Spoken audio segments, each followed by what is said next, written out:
মাছের ডিমের বড়ার একদম সহজ নর্মাল রেসিপি। তো চলুন শুরু করা যাক। প্রথমেই আমি ছোটো বাটির হাফ বাটি মতন মাছের ডিম নিয়ে নিয়েছি।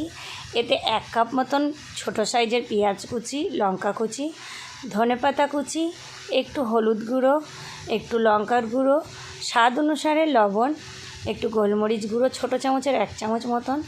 এবার অল্প পরিমাণে বেসন, খুব বেশি বেসন দিলে কিন্তু ডিমের স্বাদটা চলে যাবে, এর জন্যে অল্প পরিমাণে বেসন দিয়ে এটাকে খুব ভালো করে মাখিয়ে নিয়েছি। তা দেখে বোঝা যাচ্ছে এটা কিন্তু হয়ে গেছে একদম।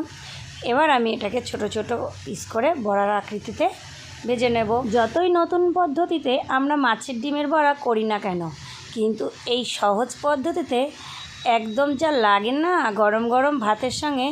আর আমরা ছোট থেকে মা মাসিরা ঠিক এইভাবেই করে দিত গরম গরম ভাতের সঙ্গে, আর আমরা থালার চেটে পুটে খেয়ে উঠতাম।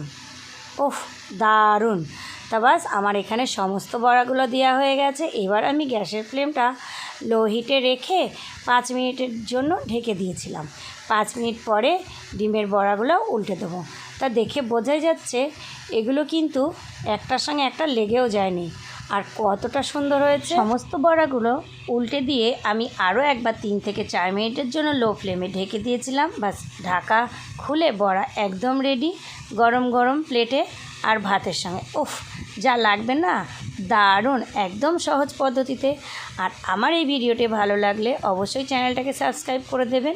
ফেসবুক থেকে দেখলে পেজটিকে ফলো করে দেওয়ার অনুরোধ রইল।